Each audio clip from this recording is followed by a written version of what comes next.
আমার বন্ধুগণ শুধু ডক্টর আল্লামা মামুনুল হক ডক্টর না, আমার বাংলাদেশে বর্তমান যেই ঢাকা জেলার ডেমরায় যার জন্মস্থান বাজানরে আমার খুব রক্তে দিগার স্নেহস্পদ বাংলাদেশের মধ্যে যিনি দীর্ঘদিন বিগত জালিম সরকারের আমার ভাইয়া আমার বন্ধুগণ রসায়নের শিকার হইয়া দীর্ঘদিন তিনি কোরআনে তাফসীর করতে পারেন নাই।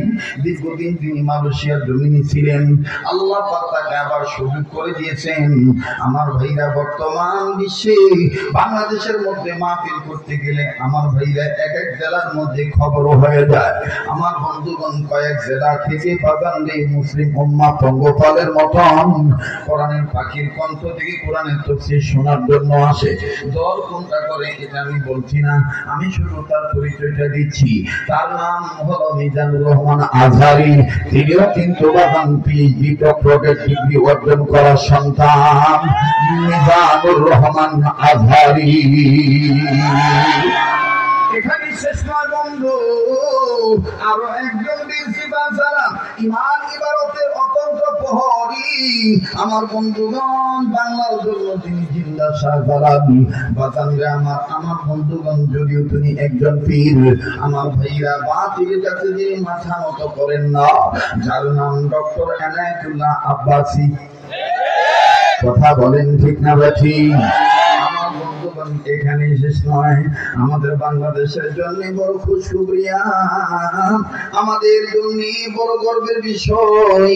বর্তমান যিনি ধর্ম উপদেষ্টা তিনিও কিন্তু আমার বন্ধুগণ ডক্টরেট ডিগ্রি অর্জন করা সন্তান ডক্টর আল্লামা আফম খালিদ দামাত বরকতুল্লাহ আলিয়া। এজন্য বন্ধু ডাক্তার এক জিনিস, ডক্টর আর জিনিস। আমি আমার গবেষণা থেকে কথাগুলি বলছি, প্লিজ কোনো দিকে কোনো নজর দিবেন না। আমার ভাইরা দ্বিতীয় স্টুডেন্টকে টিচার জিজ্ঞেস করলেন তুমি বড় হলে কি হতে চাও? ছেলেটা ডাক দিয়ে বললো স্যার আমি বড় হলে আমি ডাক্তার হতে চাই।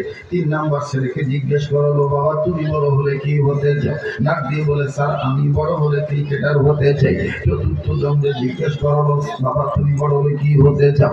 দেখে বলতেছে আমি বড় হলে ফুটবলার হতে চাই।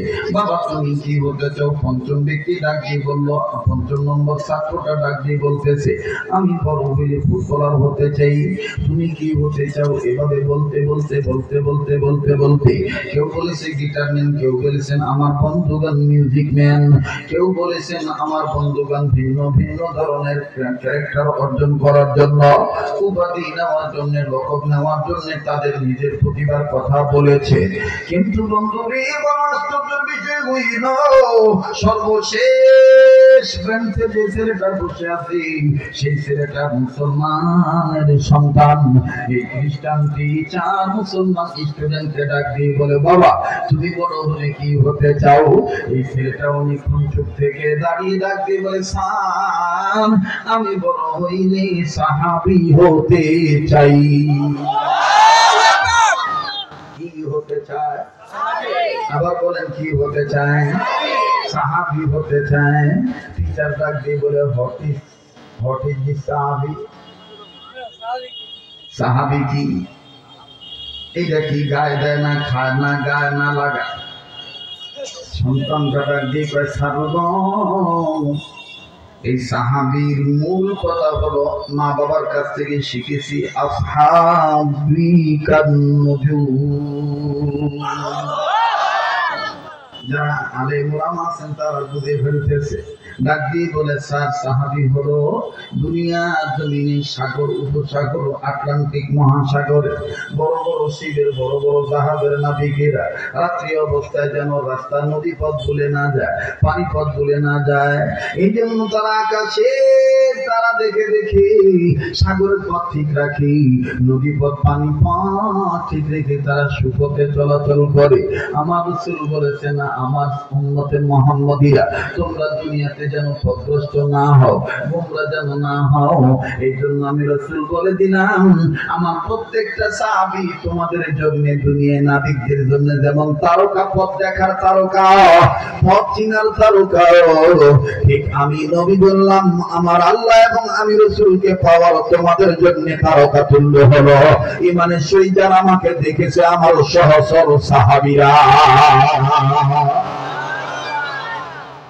সাহাবায়ে আমাদের জন্য তারকা তুল্য। কথা বলেন ঠিক কিনা? এবার ডাক দিয়ে বলেন, সাহাবী হতে চাও, বিষয়টা যদি আরো ভালো করে বুঝায় বলছেন। কষ্ট হইতেছে আপনার? হ্যাঁ, চলবে কি চলবে না? ঘুমিয়ে গেছেন, ঝিমিয়ে পড়ছেন, আবার কি চলবে? নারায়ে তাকবীর। ডাক দিয়ে বলেছেন, সাহাবী কি যদি আপনি ভালো করে বুঝতে চান তাহলে আমার বাড়িতে যেতে হবে, কেননা আমি আমার বাবার কাছ থেকে শিখেছি। সুবহানাল্লাহ। এবার স্টুডেন্টের কথা শুনে টিচার ডাক দিয়ে বললেন, আল্লামা উসমানী লেখে, এই স্টুডেন্টকে টিচার ডাক দিয়ে বলে, ঠিক আছে সাহাবী চিনার জন্য তোমার বাবার কাছেই যাব, তবে এতটুকু বলো সাহাবী হলে কি হবে? ছেলেটা ডাক দিয়ে বলে, যারা সাহাবী হইছে তাদের জন্য ইমানের সহিত যারা নবীকে দেখে সাহাবী হইছে তারা নিশ্চিত জান্নাতি, তাদের জন্য জাহান্নাম হারাম। বলে জাহান্নাম কি জিনিস? বলে জাহান্নাম এমন একটা আযাবের ঘর, এমন একটা পানিশমেন্টের ঘর, এমন একটা অশান্তির ঘর যে আযাবের শুরু আছে শেষ নাই। ডাক দিয়ে বলে, তাইলে আমি খ্রিস্টান ধর্মের মানুষ, আমি কি বললে জান্নাতে না জাহান্নামে? বলে যারা আল্লাহর দেওয়া আইন মানে না তারা জান্নাতি হতে পারে না, তারাও জাহান্নামী। বলেন ইসলাম ধর্মের মালিককে? আবার বলেন না ইসলাম ধর্মের মালিককে? পৃথিবীর সবচাইতে বড় উৎকৃষ্ট মানের ধর্মের নাম হলো ইসলাম। বড় জাতির নাম হলো মুসলিম জাতি। বড় কিতাবের নাম হলো উৎকৃষ্ট মানের দামি কিতাবের নাম হলো কোরআনুল কারীম।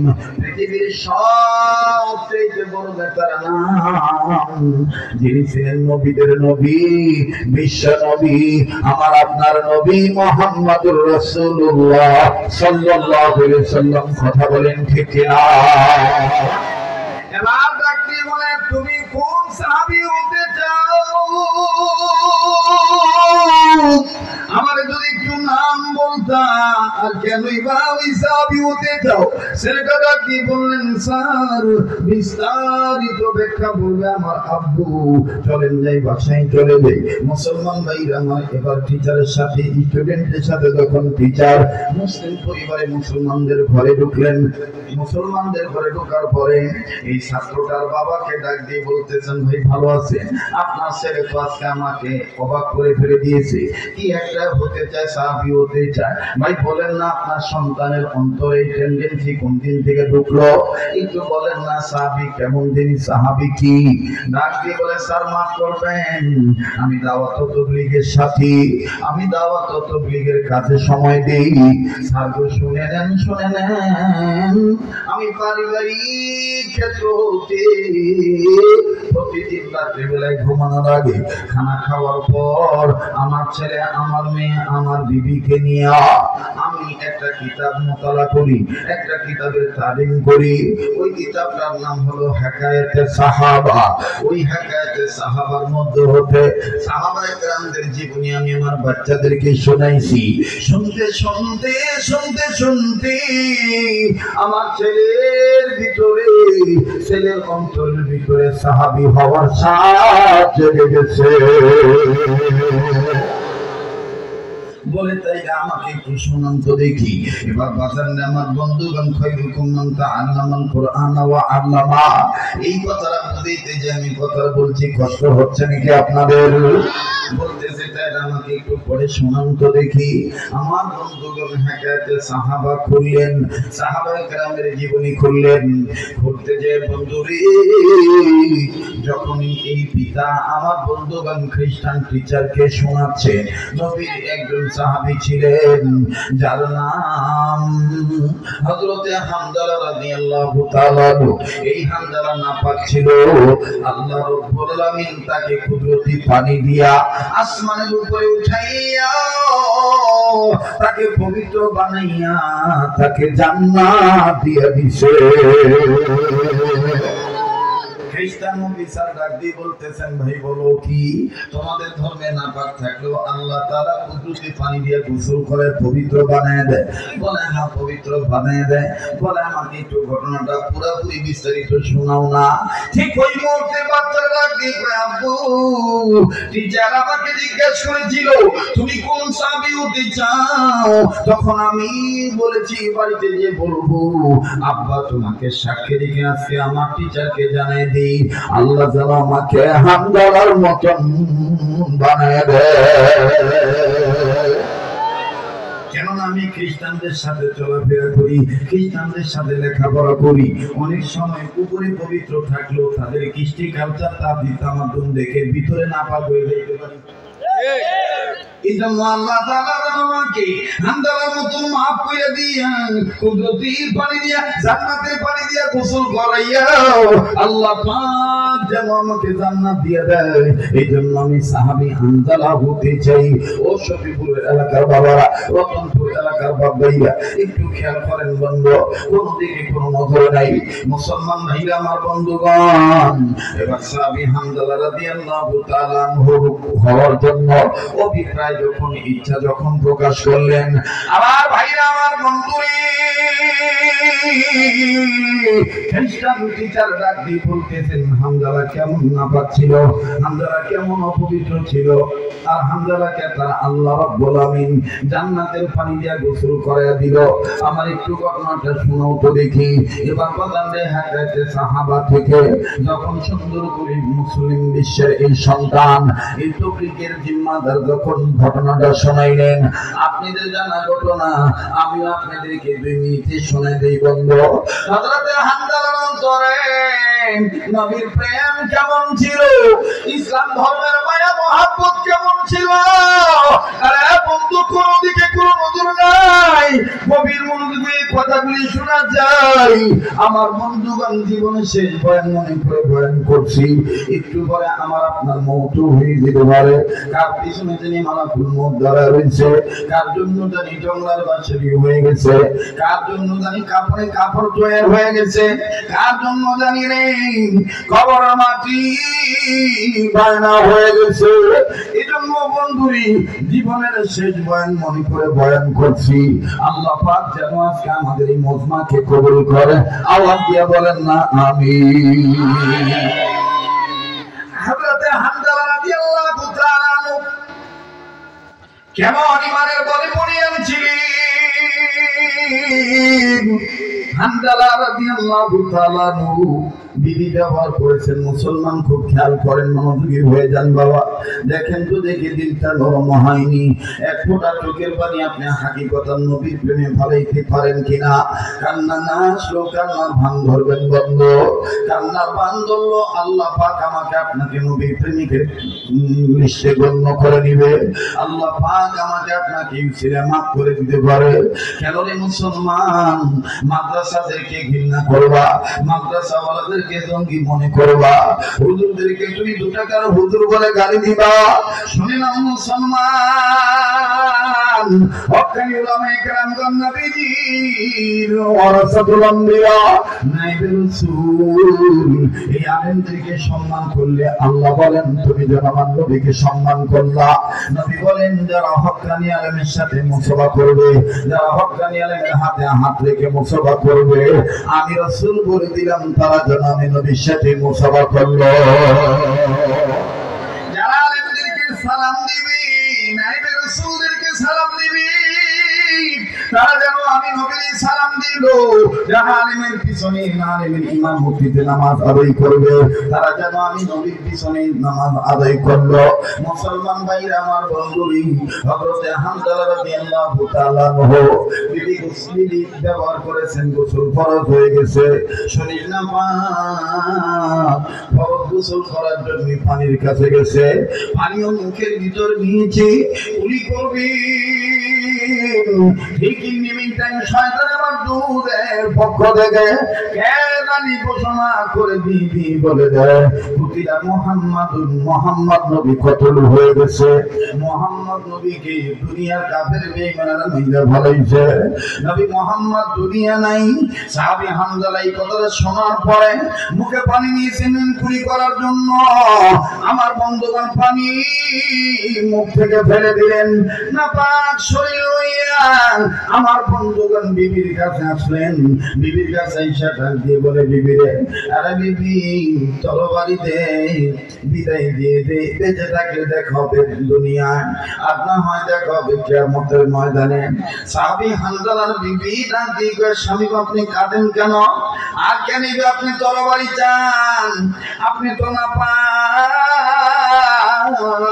আপনার গায়ের উপরে আপনার জন্য ফরজ গোসল ফরজ হয়ে গেছে। সাহাবী হামজালা কান্দার ডাক দিয়ে বললেন, বিবি রে, আমি কার জন্য গোসল করব? তুই কি শোনস নাই? কে জানি বলে গেল আমার নবী মুহাম্মদ নাকি দুনিয়া নাই। এরে বিবি, তুই আমার তরবারি নিয়ে দে, আমি বেঁচে থাকলে দেখা হবে তোর সাথে পরবর্তী তুই দুনিয়ায়, আর মরে গেলে দেখা হবে কিয়ামতের ময়দানে। এইবার সাহাবী হামজালার বিবি তরবারি দিয়ে দিলেন, তরবারি মাইয়া সাহাবী হামজালা একটা দৌড় মেরে যুদ্ধের ময়দানে ঝাঁপিয়ে পড়লেন। কাফেরদেরকে কয়েকজন কাফেরকে দুনিয়া থেকে বিদায় করে জাহান্নামে পাঠিয়ে দিলেন। এক পর্যায়ে কিতাবে লিখে হাদিস প্রমাণ, সাহাবী হামজালার উপরে কাফেরদের যখন আক্রমণ হয়ে গেল, কাফেরদের আক্রমণে সাহাবী হামজালা আক্রান্ত হয়ে গেলেন, হাত কেটে গেল, পা কেটে গেল, কোন কোন বর্ণনায় পাওয়া যায় হামজালার চোখ তুলে ফেলা হলো। বন্ধুরে, সাহাবী হামজালা কান্দার ডাক দিয়ে বলে, আল্লাহ গো, নবীর প্রেমে গোসল করি নাই, গোসলের মায়া ত্যাগ করিয়া নবীর মায়ায় জীবন দিয়া দিলাম, আল্লাহ তুমি কবুল করে নাও। জোরে জোরে বলেন না সুবহানাল্লাহ। কিতাবে লিখে সাহাবী হামজালা শহীদ হয়ে গেলেন। যুদ্ধ যখন শেষ হয়ে গেল, এবার আমার নবীজি সাহাবীদেরকে ডাক দিয়ে বললেন, সাহাবীরা রে, আমার জন্য, আল্লাহর নবীর জন্য, আল্লাহর প্রেমে পড়িয়া ধর্মকে প্রতিষ্ঠিত করার জন্য, যারা দিন কায়েমের জন্য জীবন দিয়ে আল্লাহর রাস্তায় শহীদ হইল, এই শহীদ সাহাবীদের লাশ খুঁজে খুঁজে বের করো। আমি নবী বলে দিচ্ছি, ওদেরকে গোসল দেওয়া লাগবে না, বিনা গোসলে তাদেরকে খবর দিয়ে দাও। এই কথা মোতাবেক সমস্ত সাহাবীরা শহীদ সাহাবীদের লাশ খুঁজে খুঁজে বের করা শুরু করলো। আমার ভাইরা যখন শহীদ সাহাবীদের লাশ খুঁজে বের করে বিনা গোসলে খবর দিয়ে দিবেন, ঠিক নিমিটাই আওলাকে সে পাগলি নিবে, সে একজন নারী বহু দূর থেকে চিল্লায়া হুজুরকে ডাক দিয়ে বলে, নবীজি গো, আমার সব আপনার সব সাহাবীদেরকে বিনা গোসলে খবর দেন, আমার স্বামী আপনি বিনা গোসলে খবর দিয়েন না। আমার নবী বললেন, তোমার স্বামী কেন বিনা গোসলে খবর দেব না? তোমার স্বামীর নাম কি, পরিচয় কি, খুলে বলো। ডাক দিয়ে বলে, নবীজি গো, আমার স্বামীর নাম আপনার প্রিয় হামজালা। কি হইছে আমার হামজালা, কেন বা বিনা গোসলে খবর দিব না? বিবি কান্দে আর ডাক দিয়ে বলে, নবী গো, আমার স্বামী হামজালার উপরে গোসল ফরজ হয়ে গিয়েছিল, আমাকে ব্যবহার করেছে, ফরজ গোসল করার জন্য পানির কাছে গেছে, মুখে পানি হয়েছিলেন কুলি করার জন্য, কিন্তু কে জানি বলছে আপনি নবী নাকি দুনিয়া নাই। আমার স্বামী আপনার প্রেমে পড়ে গোসলের কথা কইলে যায়, আপনার প্রেমে জীবন দিয়ে শহীদ হয়েছে গো নবীজি। এই জন্য আমি বলতেছি বলতেছি, আমার স্বামী হামজালা আপনি বিনা গোসলে খবর দিয়েন না, আমার স্বামী নাপাক। মুসলমান ভাইরা আমার বন্ধুগণ, সাহাবী হামজালার বিবির কথা শোনার পরে নবী আমার ডাক দিয়ে বলেন, সাহাবীরা রে, কই কই আমার হামজালার লাশ কই, খুঁজে খুঁজে বের করো, আমি নবী নিজে তারে গোসল করে দিব। সাহাবীরা নবীর কথা শোনা মাত্রই তন্ন তন্ন করে হামজালার লাশ খোঁজা শুরু করলেন। ঠিক হামজালার লাশ খুঁজে খুঁজে বের করলেন। একজন সাহাবী হামজালার লাশ দেখে এসে নবীর কাছে দৌড়ে এসে বলে, নবীজি গো, হামজালার লাশটা কেমন জানি ভিজা দেখা যায়। মানুষ টাটকা গোসল করলে যেমন মানুষের ফুল ভিজা থাকে, দাড়ি ভিজা থাকে, হামজালার পশম থেকে এইরকম পানি ফোঁটাগুলি জমিনে টপ টপ করে পড়তেছে। আমার নবী বলেন, বলো কি, চলো তো আমিও দেখি। ভাইরা আমার প্লিজ খুব খেয়াল করবেন। এবার আল্লাহর নবী চলে গেলেন, হামজালার লাশের দিকে তাকায় দেখে হামজালার চুল ভিজা, দাড়ি ভিজা, হামজালার পশম থেকে পানির ফোঁটাগুলি টপ টপ হয়ে জমিনে পড়তেছে। আল্লাহ রাসূল সাল্লাল্লাহু আলাইহি সাল্লাম আসমানের দিকে তাকায় বলেন, আল্লাহ গো, ও আল্লাহ, আমার হামজালার শরীর কেন ভিজে একটু জানতে চাই গো আল্লাহ। আল্লাহ ডাক দিয়ে বললেন, ওগো আমার প্রিয় নবী, আপনার সাহাবী হামজালা আপনার প্রেমে পড়িয়া গোসল কথা ভুলে দেয়া জীবন দিয়া শহীদ হইতে পারল। লাগবে না, লাগবে না, হামজালার গোসল দেওয়া লাগবে না। হামজালারে আমি আল্লাহ আসমানের উপরে উঠাইয়া জান্নাতের পানি দিয়া গোসল করে পাঠায় দিছি আমি সাই রব্বানা। আওয়াজ দিয়ে বলেন না সুবহানাল্লাহ। আমার নবী সাহাবীদেরকে ডাক দিয়ে বলেন, সাহাবীরা রে, যাস না, আমার হামজালারে আর গোসল দিতে হবে না। আমার আল্লাহ আমার হামজালারে আসমানের উপরে উঠাইয়া জান্নাতের পানি দিয়া গোসল করে আমার কাছে পাঠিয়ে দিছে। আমার ভাইরা, আমার বন্ধুরি, এবার খ্রিস্টান ব্যক্তি চোখের পানি টপ টপায় ছাড়ে আর ডাক দিয়ে বলে, এই কি তোমার ধর্মের কথা? বলে, হ্যাঁ আমার ধর্মের কথা। বলে, তোমাদের ধর্মের প্রতীক ছিল মুহাম্মদ নবী, ওনার প্রেমে জীবন দিয়ে দিলে আল্লাহ নিজে পরিষ্কার বানাইয়া জান্নাত দিয়ে দেয়। আমি আর খ্রিস্টান হয়ে যাব না, আমিও তোমার ছেলের মতন সাহাবী হওয়ার ফিলিংস, টেন্ডেন্সি, কিউরিসিটি আমার অন্তরে জাগ্রত করলাম। আমি আর বেঈমান থাকবো না, আমি কালেমা পড়ে মুসলমান হয়ে যাব। মুসলমান ভাইরা আমার আশ্চর্য হয়ে যাবেন, ওই ক্যালিফোর্নিয়াতে, ওই লস অ্যাঞ্জেলসে আমার বন্ধুগণ অনেকবার